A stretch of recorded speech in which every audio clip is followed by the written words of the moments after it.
दोस्तों, जय भीम, जय भारत, नमो बुद्धाय। भाइयों बहनों, आप सभी का हमारे YouTube चैनल अम्बेडकरवादी एवं प्रकृति प्रेमी ऑफिशियल चैनल में हार्दिक स्वागत एवं अभिनंदन है। मैं हूं पंकज अम्बेडकर।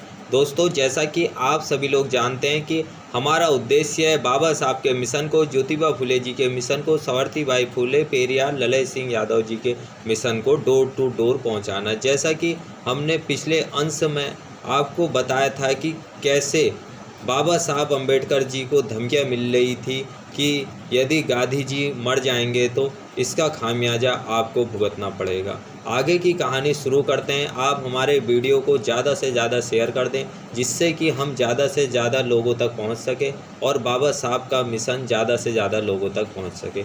और हमारे चैनल को सब्सक्राइब करना ना भूलें और कमेंट में जय भीम ज़रूर लिखें, जिससे कि हमको लगेगा कि हमारी वीडियो बहुजन समाज तक पहुंच रही है और बहुजन समाज जागरूक हो रहा है और बाबा साहब के मिशन को समझ रहा है। आइए शुरू करते हैं। एक और तो बम्बई सिटीजन से इमरजेंसी कमेटी डॉक्टर अंबेडकर तथा उनके साथियों से हिंदुओं से मिलकर कार्य करने की अपील करती है और दूसरी तरफ अपने दिल के अंदर छिपी हुई खूनी बातों की ओर भी अप्रत्यक्ष रूप से इशारा करती है। क्या इसी से ही हिंदुओं की बेरहमी का पता नहीं चलता? क्या इसी बूते पर वे अछूते को अपना राजनीतिक साथी बनाने का ढोंग रच रहे हैं? क्या यही उनकी मनुष्यता का जीता जागता नमूना था?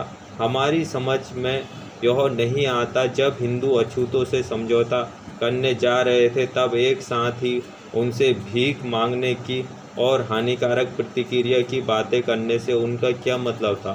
समझौता तो केवल तभी हो सकता है जब दोनों दल समझौता करने के लिए पूर्ण रूप से आज़ाद हो। भारतीय कानून के मुताबिक भी उनकी यह धमकी नाजायज़ थी। किसी भी समझौते के लिए यह नितांत आवश्यक है कि दोनों दल समझौते का मतलब साफ साफ समझते हो।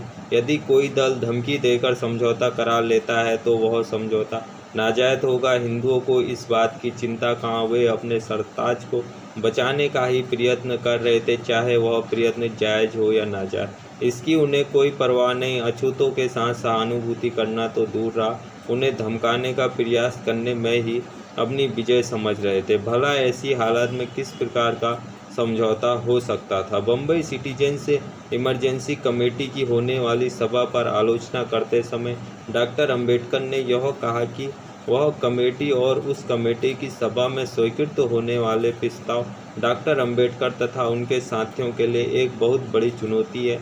कमेटी के कुछ कार्यकर्ताओं ने डॉक्टर साहब के प्रति बड़ी भद्दी बातों का प्रचार किया था। ऐसी हालत में भला यह किस प्रकार संभव हो सकता था कि एक ओर डॉक्टर अंबेडकर के खिलाफ प्रचार भी हो और दूसरी ओर उन्हीं के साथ समझौते की बातें भी हो? अतः इन बातों का ध्यान रखते हुए डॉक्टर अंबेडकर ने निम्नलिखित वक्तव्य दिया। वे जो मेरे साथ समझौते की बातचीत कर रहे हैं, किसी भी दशा में मेरे खिलाफ प्रचार करके यह आशा कभी ना रखे कि मैं उनके साथ शांतिशील समझौते कर लूँगा। वे या तो समझौता ही कर ले या दिल खोलकर हमसे लड़ ही ले। अतः हिंदुओं को विवश होकर कुछ समय के लिए सब्र का घूंट पीना पड़ा, जो उस समय उन्हें जहर सा प्रतीत हुआ। ऐसे में जब हिंदू गांधी जी के प्राण बचाने का अविरल प्रयत्न कर रहे थे, उन्होंने यह भी लाभदायक समझा कि डॉक्टर अंबेडकर पर कुछ मनोवैज्ञानिक प्रभाव डाले जाए। भारत सरकार के मौजूदा पर राष्ट्र सदस्य पंडित जवाहरलाल नेहरू दुर्योग से उन दिनों अस्वस्थ थे।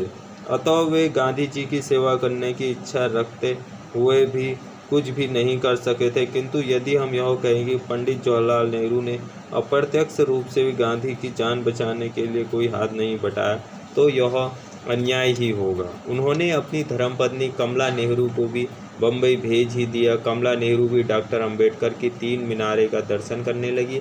वे डॉक्टर अंबेडकर से कई बार मिली और जहाँ कहीं भी डॉक्टर अंबेडकर जाते, उन्हीं के पीछे गांधी जी के प्राणों की भीख मांगते उन्हीं के साथ ही लगे रहती। यही नहीं, उनके साथ मिसेज कैप्टन भी अपना प्रभाव डालने के लिए डॉक्टर अंबेडकर से बार बार मिलने लगी। यूँ तो उस समय डॉक्टर अंबेडकर को तमाम स्त्रियां हर समय घेरे रहती, तथापि उनमें से केवल एक और का परिचय देकर ही हम आगे बढ़ने का प्रयास करेंगे। डॉक्टर अंबेडकर मनोवैज्ञानिक प्रभाव डालने के लिए मिसेज हंसा मेहता भी भेजी गई थी। ये मिसेज हंसा वही है जो कुछ दिन पूर्व अमेरिका से यात्रा करके लौटी है। वे अमेरिका में समस्त राष्ट्रों के स्त्री सम्मेलन में भाग लेने के लिए भारत की प्रतिनिधि बनकर गई थी। यही मिसेज हंसा मेहता डॉक्टर अंबेडकर पर मनोवैज्ञानिक प्रभाव डालने के लिए हर समय डॉक्टर अंबेडकर के पास घुसी ही रहती। लेकिन डॉक्टर अंबेडकर बाहर जाते तभी वे तीन Mrs captain, Mrs Kamala Nehru और मिसेज हंसा मेहता डॉक्टर अंबेडकर का साथ ना छोड़ती। संसार के इतिहास में किसी मनुष्य पर इस प्रकार अपनी स्त्रियों के द्वारा नाजायज असर डालने का नमूना शायद ही कहीं मिलेगा। हिंदू धर्म को बचाने का बीमा लेने वाले हिंदुओं ने अपनी सुंदर से सुंदर रमणियों को भेजकर डॉक्टर अंबेडकर को प्रभावित करने का प्रयास जारी रखा। क्या डॉक्टर अंबेडकर इन हिंदू ललनाओं की मीठी मीठी बातों के शिकार बन गए? इस उत्तर देने से पूर्व हमें अछूतों के एक नेता द्वारा बताई हुई डॉक्टर साहब के ब्रह्मचार्य की चर्चा याद आ जाती है। जिस समय की यह बात है, उस समय अछूतों के एक नेता नागपुर में all India depressed classes association के सभापति की हैसियत से डॉक्टर अंबेडकर के प्रति विरोधात्मक बातों का प्रचार कर रहे थे। जब उनकी सभा समाप्त हो गई, उनके पास एक अछूत लड़की आई और उनसे डॉक्टर अंबेडकर के खिलाफ सभी बातों का उत्तर देने लगी।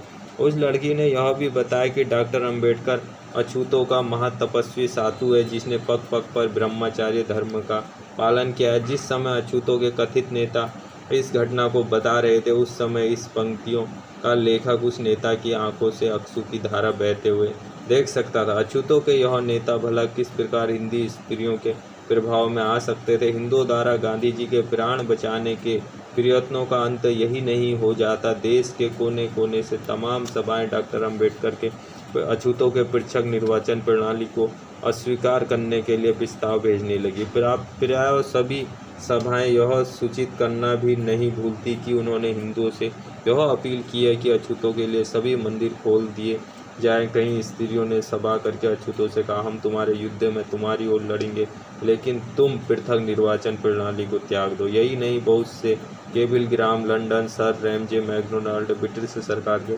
प्रधानमंत्री के पास भी भेजे गए। इन केबिल ग्रामों में अछूतों को दिए गए पृथक निर्वाचन प्रणाली को रद्द करने की मांग उपस्थित थी। कराची से रंगून तक और कश्मीर से केप कमीशन तक बहुत सी सभाएं की गई। इन सभाओं में मंदिर खोल देने के प्रस्ताव स्वीकृत हुए।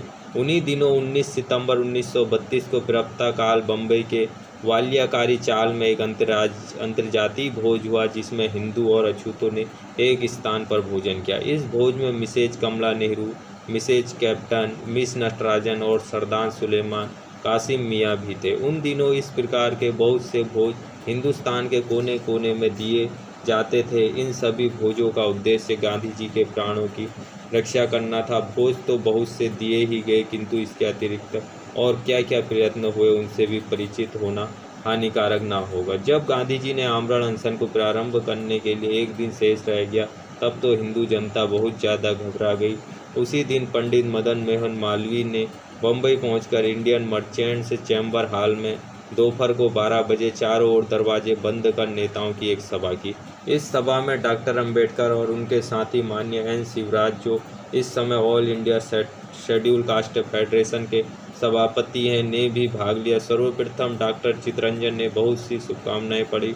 इसके बाद doctor Munje, doctor Ambedkar, mister Raja, Pandit Hriday Narayan Kunju, मी प्रकाशम, मद्रास के भूतपूर्व प्रधान माननीय राजगोपालाचार्य, भारत सरकार के वर्तमान सप्लाई सदस्य में काफ़ी देर तक वाद विवाद होता रहा। राव बहादुर MC राजा ने हिंदी नेताओं से, विशेषकर पंडित मालवीय से यह अनुरोध किया कि वे इस बात का बीमा कर दे कि अब अछूतों के साथ ऐसा व्यवहार किया जाएगा जिससे उनके ऊपर आरोपित मजबूरियों का अंत हो जाएगा। पंडित मालवीय ने इस राय का समर्थन किया और कहा कि उनका निजी मंदिर जो इलाहाबाद में है वह अछूतों के लिए खोल दिया जाएगा। डॉक्टर मुंजे ने एक अमली सलाह देते हुए कहा कि अगर डॉक्टर अंबेडकर वह वादा करे कि पृथक निर्वाचन प्रणाली को त्याग दे, तो वे डॉक्टर मुंजे जो रियासतें डॉक्टर अंबेडकर को चाहें उन्हें दे देंगे। डॉक्टर मुंजे ऐसे विद्वान पुरुष के मुख से ऐसी उज्जड बातें सुनकर हमें हंसी आती है। अगर यही बात किसी गंवार के मुँह से निकली होती तो हम समझते कि उसका दिमाग ही ठीक नहीं है, किंतु डॉक्टर मुंजे, जो कई बार हिंदू महासभापति के होने का महान अवसर प्राप्त कर चुके हैं, उनके मुंह से ऐसी बातों का निकलना हिंदुओं के उच्च कोटि के नेताओं की वाक्पटुता द्वारा जाल फेंकने के अतिरिक्त और कुछ नहीं हो सकता, कदापि नहीं। किंतु क्या डॉक्टर अंबेडकर डॉक्टर मुंजे की चालबाजी के शिकार बन सकते थे? कदापि नहीं। जैसे ही मुंजे ने अपनी चालबाजी का प्रभाव दिखाना चाहा, वैसे ही डॉक्टर अम्बेडकर उनकी कुटिल नीति को समझ गए और उसी वक्त उन्हें मुंह तोड़ उत्तर दिया। डॉक्टर अम्बेडकर ने साफ साफ कह दिया कि वे किसी भी नेता से, चाहे वह सवर्ण, हिंदू हो या अछूत, व्यक्तिगत रूप से कोई बीमा नहीं चाहते, चाहे उनके प्रस्ताव में उन गांधी जी की अनुमति हो या ना हो, जिन्होंने इस समय एक नया संकट पैदा किया है। तो अड़ंगों से बचने के लिए गांधी जी ने संधि की चर्चा करनी चाहिए। डॉक्टर मुंजे